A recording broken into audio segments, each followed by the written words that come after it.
Les types de 130 kilos disent certaines choses, ceux de 60 kilos les écoutent. Alors, mes compliments. J'ai l'impression d'avoir retrouvé une forme de sérénité. Je sais pas, j'ai l'impression que ça me fait vraiment beaucoup de bien. En tout cas, bien joué. Ouais, bien joué. Quentin Cavanis, tu ne vas pas commencer, c'est Enzo Jacquet qui ouvre la voie.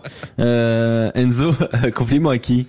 Eh ben à Grenoble, vainqueur au Pré-Fleury, on l'a dit, et voilà, on s'attendait à ce que peut-être Nevers prenne sa revanche de l'an dernier, et c'est raté encore une fois, donc félicitations, compliments à Nevers, à Grenoble. Pardon. Il s'est plus. Carton bleu monumental. Allez, le premier. Carton bleu, effectivement. Antoine Mazer. Eh ben, ça va être compliment à cette équipe de Colomiers. 10 ans jour pour jour que Colomiers n'avait pas gagné à Mont-de-Marsan. Ils l'ont fait. Et puis en plus avec une équipe totalement rajeunie. Un nouveau cycle, nous disait hier Julien Sarotte. Et cette équipe de Colomiers qui a réussi quand même un petit exploit, on peut le dire, d'aller gagner du côté de André et Guy Boniface et lancer parfaitement cette nouvelle saison du côté des Colomiens. Quentin Cavanis. Moi je vais choisir Grenoble pour ce succès sur la pelouse de Nevers. On sait que c'est deux équipes qui vont lutter pour le top 6. Grenoble a marqué déjà un grand coup dans cette course au top 6. On sait qu'il y a eu beaucoup de turnover cet été du côté de Grenoble. C'est un nouveau cycle qui démarre et qui démarre très bien avec un succès du côté de Nevers 26-20.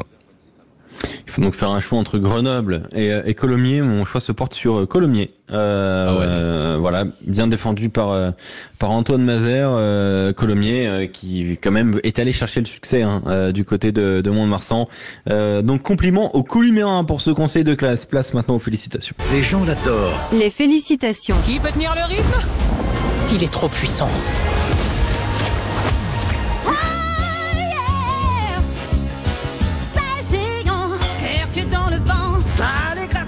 Chante qui est le plus grand. C'est un pro, l'Apollo des shows. Un monstre sacré qui met tous les monstres KO.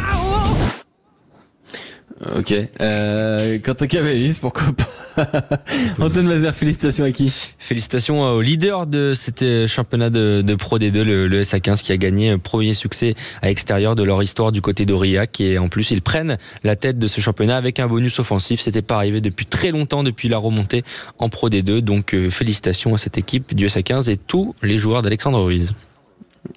Quentin Cavanis. Je valide et mention spéciale pour Mathis Gracien qui a fait un match exceptionnel hier. Donc soyons Angoulême aussi pour moi en félicitations. Ouais, triplé, premier match triplé. Et surtout, voilà, la petite anecdote, c'est qu'il avait marqué un doublé face à Béziers lors de la première journée l'année dernière. Il n'avait plus du tout marqué après. Et là, bis repetita, il a un meilleur bilan que la saison dernière. Et là, il marque un triplé dans la première journée, donc on espère qu'il va pas s'arrêter. À septembre 2025, donc Mathis Gracien. Faites le signer que pour les premières journées. Ouais, c'est vrai. Enzo Jacquet, t'as un autre club à nous proposer ou toi aussi t'es sur le SA15? Non, je rejoins mes deux compères et ça te laisse pas trop le choix là, je pense.